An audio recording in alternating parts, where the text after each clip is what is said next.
If you think you've heard the most shocking neighbor story, wait till you hear this one. Subscribe for more unbelievable true stories that will keep you up at night. What you're about to hear will make you question everyone living next door to you. This is the kind of story that makes you realize sometimes the real monsters aren't strangers breaking in. They're the ones who wave at you every morning with a smile. I knew Alex when he was 17. His family had just moved from Portland to a small Texas town called Millfield. His dad, Mike, got a new job and his mom, Sarah, started working as a nurse at the local hospital. The first few weeks seemed normal. Alex was adjusting to school, making new friends, everything you'd expect from a family starting fresh. But then the weird stuff started happening. The first incident was Alex's cat Milo disappearing. Milo was a 3-year-old indoor cat who never went outside, never even tried to escape. One morning Alex woke up and Milo was just gone. Doors locked, windows closed. How does an indoor cat just vanish into thin air? Then items in their yard started getting destroyed. His mom's favorite ceramic flower pots, the garden lamp, decorative stones along the fence, always happened in the middle of the night. Every morning they'd wake up to find something new had been damaged. Next came the attacks on his dad Mike's car. At first they thought the key scratches were accidental, but the scratches kept multiplying day after day. Side mirrors got smashed, tires slashed. One morning the trunk looked like someone had taken a sledgehammer to it. When Alex told his family about these incidents, he could feel their tension growing. Mike kept saying just bad luck, but couldn't hide the worry in his voice. Sarah tried to downplay it with maybe it just takes time to adjust to a new neighborhood. But here's where it gets really strange. Their neighbors, the Williams couple, would show up within 10 minutes after every single incident. Robert Williams was in his 60s, a retired electrician. His wife Linda was in her 50s, a former teacher. Every morning when they discovered something damaged, the Williams couple would be knocking on their door. "This is terrible. Nobody does things like this in our neighborhood," Linda would say, holding homemade cookies. Robert would always offer, "You should install security cameras. I'm an electrician. I can help you set them up." But Alex was starting to sense something was off. The Williams couple always showing up at exactly the right time, no other neighbors experiencing this level of vandalism, only their family being targeted. One night looking out his window, Alex noticed the Williams house had lights on at 2 a.m. When Alex mentioned this to his family, they said he was getting paranoid. "The Williams are good people trying to help us," his dad insisted, but Alex trusted his instincts. Then the biggest incident happened. Alex came home from school one Thursday to find their entire backyard destroyed. The newly planted flower beds were dug up, soil scattered everywhere. The wooden fence panels were broken, hanging at weird angles. But what really got to him was seeing his mom's prized rose bushes, the ones she'd carefully transplanted from their old house, completely ripped out of the ground, roots and all thrown in a pile. His mom, Sarah, was sitting on the back porch crying when he found her. Not just upset crying, but the kind of deep sobbing that comes from feeling completely helpless. She'd put so much work into making this new place feel like home, and someone had destroyed it all in broad daylight while they were gone. His dad, Mike, was pacing around the yard, phone pressed to his ear, talking to the police for what felt like the 100th time. Alex could hear the frustration in his voice as he tried to explain that this wasn't random vandalism anymore, this was targeted harassment. But wait, it gets worse. Within 5 minutes, Robert and Linda Williams came rushing over. "Oh my goodness, this is absolutely horrible," Linda gasped, clutching her chest like she was having heart palpitations. Robert immediately started examining the damage, shaking his head and making angry sounds. "Whoever did this is escalating. You definitely need those security cameras now." Alex watched their performance, and something clicked. Their shock seemed too rehearsed, too perfectly timed. How did they always know exactly when to show up? He started paying closer attention to their reactions, their body language, the specific things they said. That night, Alex couldn't sleep. He kept thinking about the pattern. Every incident happened when his family was away. The Williams always appeared immediately after they discovered the damage. No other house on the street had any problems, and there was something else bothering him. The way Robert had examined their yard that first week they moved in, claiming he was just being neighborly, but really studying their routines, their schedule. The next morning, Alex made a decision that would change everything. He told his parents he was sick and stayed home from school. But instead of staying in bed, he positioned himself at his bedroom window, with a clear view of the Williams house. For hours, nothing happened. Then around 1 p.m., when the street was quiet and most people were at work, Alex saw Robert Williams come out of his house. He wasn't dressed for yard work or errands. He was wearing all black, including a baseball cap pulled low over his face. Alex watched Robert walk straight to their backyard. His heart started pounding, as he realized he was about to witness whatever the Williams were doing to his family. He grabbed his phone and started recording, hands shaking but determined to finally get proof. What he captured on video that day still gives me chills. Robert Williams wasn't just vandalizing their property, he was methodically destroying specific things. Alex watched him pour some kind of liquid on the remaining plants, then use garden tools from their own shed to dig up more flower beds. But the most disturbing part was how calm and organized he was about it. This wasn't random destruction, this was calculated psychological warfare. Alex filmed for 20 minutes before Robert finished and walked back to his house like nothing happened. That's when Alex realized the Williams couple had been terrorizing his family for months, then showing up to play the concerned neighbors. They were getting sick pleasure from watching his family suffer while pretending to care. But here's what really messed with his head. Alex realized he had to be smart about this. If he just showed the video to his parents, the Williams could claim it was a misunderstanding, that Robert was trying to help somehow. Alex needed more evidence, and he needed to be careful because now he knew his neighbors were genuine psychopaths. The next few days were the hardest of Alex's life. He had to act normal around his family while knowing the truth. He had to smile and be polite when the Williams came over with their fake sympathy. He started documenting everything, taking photos of their yard before leaving for school, noting exact times of incidents, tracking the Williams' behavior patterns. Alex also started researching the Williams online. What he found made everything even more disturbing. Robert Williams had been arrested twice in other states for harassment and stalking. Linda Williams had been fired from her teaching job for inappropriate behavior towards students and their families. They'd moved to Millfield only 6 months before Alex's family arrived. But the most shocking discovery was a news article from their previous town. Another family had reported months of vandalism and harassment that stopped only when they moved away. The article mentioned a couple matching the Williams description being suspected, but never charged due to lack of evidence.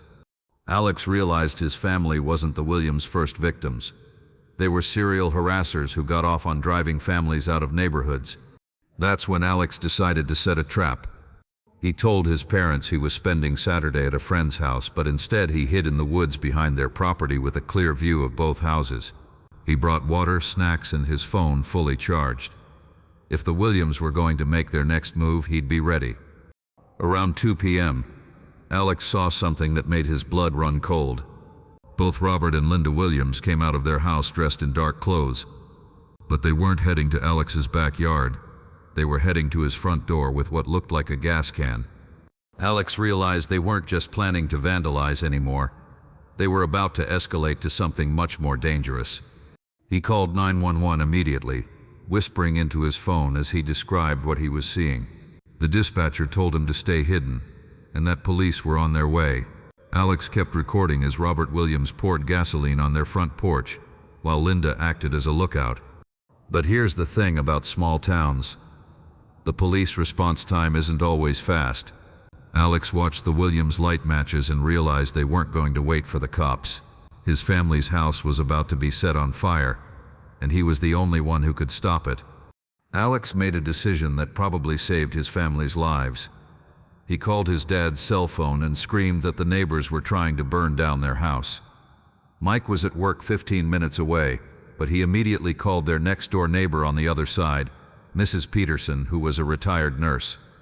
Mrs. Peterson came running out of her house just as Robert Williams was about to drop a lit match on the gasoline.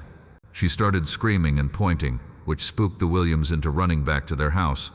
But the damage was almost done. Their front porch was soaked in gasoline. When the police finally arrived, they found the gas can, the matches, and Alex's video evidence.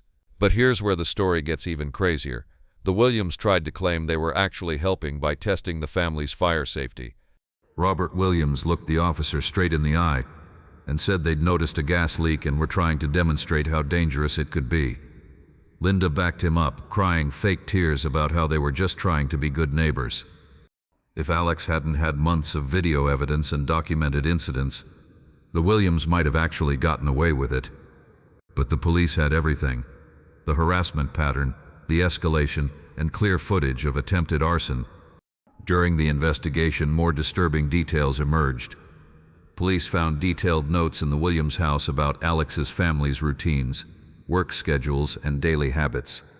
They'd been stalking and planning for months. They also found items stolen from the backyard, including Alex's cat Milo, who was found locked in the Williams basement, traumatized but alive. The psychological evaluation revealed that the Williams suffered from a shared delusional disorder. They genuinely believed they were protecting their neighborhood by driving out families they deemed unworthy. In their twisted minds, they were heroes cleaning up the community. But wait, there's more to this story that nobody expected. During the trial, other families from 3 different states came forward. The Williams had been doing this for over a decade, moving from town to town, selecting one family per neighborhood to systematically destroy. They'd successfully driven out at least 8 families before Alex's family fought back.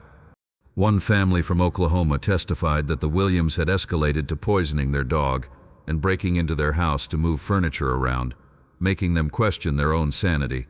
Another family from Kansas said the Williams had called Child Protective Services with false reports, nearly getting their kids taken away. The prosecution revealed this wasn't random harassment. It was a sophisticated psychological operation designed to destroy families from the inside out. The Williams studied their victims, learned their weaknesses, and attacked what mattered most to them. Alex had to testify about those months of terror, describing how it felt to watch his mom cry over her destroyed garden, to see his dad's frustration with the police not taking them seriously, to live in fear that their own neighbors wanted to hurt them. The defense tried to paint the Williams as mentally ill people who needed help, not punishment. But the judge saw through it. The evidence showed clear planning, awareness of consequences, and deliberate harm. This wasn't mental illness, this was evil. Robert Williams was sentenced to 15 years for attempted arson, stalking, and animal cruelty. Linda Williams got 12 years for conspiracy and harassment. But more importantly, their conviction opened investigations in multiple states, leading to charges for previous victims who'd never gotten justice. Alex's family decided to stay in Millfield. After everything they'd been through, moving felt like letting the Williams win. The community rallied around them, helping rebuild their yard and making it clear that kind of behavior wouldn't be tolerated. Mrs. Peterson, the neighbor who'd helped stop the arson, became like a grandmother to Alex. She taught him that real neighbors protect each other, not destroy each other. The experience, as traumatic as it was, showed Alex the difference between genuine community and manipulative predators. But here's what really stayed with Alex: the realization that evil doesn't always look like what you expect. The Williams seemed like perfect neighbors, friendly, helpful, always ready with cookies and advice. They knew exactly how to manipulate people's trust while hiding their true intentions. Alex learned to trust his instincts when something feels wrong, even when adults dismiss his concerns. He learned that documenting evidence is crucial when dealing with manipulative people. Most importantly, he learned that fighting back against bullies, even when they're adults in positions of trust, is sometimes the only way to protect yourself and others. But the story doesn't end with the conviction. The investigation that followed revealed an even more disturbing truth about the Williams and their network of enablers. Federal investigators discovered that Robert and Linda Williams were part of a loose network of people across multiple states who shared techniques for psychologically destroying neighbors. They found online forums where people like the Williams exchanged detailed methods for harassment that couldn't be easily traced back to them. The forums had hundreds of members who called themselves neighborhood cleaners. They believed they were performing a public service by driving out families they deemed unworthy of their communities. The posts Alex's investigators found were chilling in their calculated cruelty. Robert Williams had posted detailed guides on gas leak testing, their code for attempted arson, Linda Williams specialized in pet relocation services, stealing and traumatizing family pets. Other members shared techniques for manipulating local authorities, making false reports, and coordinating character assassination campaigns. What made this network particularly dangerous was how they recruited new members. They specifically targeted people going through divorces, job losses, or family tragedies, people who were already angry and looking for someone to blame. The Williams had successfully recruited 3 other couples in Millfield before Alex's family exposed them. During the federal investigation, Alex had to testify via video link to a grand jury in Washington, D.C. He described not just what happened to his family, but how the Williams had systematically studied their vulnerabilities. They knew his mom cherished those rose bushes because they represented her hope for a fresh start. They knew his dad took pride in his car because it was the first nice thing he'd bought after getting his new job. The psychological profiles the FBI developed showed that people like the Williams specifically targeted families during transition periods, new moves, job changes, major life events, when people were most vulnerable and isolated from their support networks. But here's what really stayed with Alex through all the legal proceedings: the realization that there were warning signs he'd initially missed because he wanted to believe his neighbors were good people. The Williams had been testing boundaries from day one. Robert's offer to help with security cameras wasn't kindness, it was reconnaissance. Linda's frequent visits with cookies weren't neighborly gestures. They were intelligence-gathering missions to learn the family's routines and relationships. Alex learned that genuine neighbors respect boundaries and don't push for intimate details about your life during casual conversations. Real kindness doesn't come with strings attached or create obligations. Authentic community support doesn't make you feel monitored or judged. The federal case took 2 years to fully resolve. Dozens of victims from across the country testified about similar harassment campaigns. Some families had been driven to bankruptcy by the stress and security costs. Others had children who developed severe anxiety disorders. 3 families had divorced under the pressure, which Alex later learned was often the Williams' ultimate goal. The network was successfully dismantled, with 23 people eventually charged with various crimes, ranging from harassment to mail fraud to conspiracy. The online forums were shut down, and new federal guidelines were established for investigating systematic neighbor harassment. Alex's testimony became part of training materials for police departments nationwide.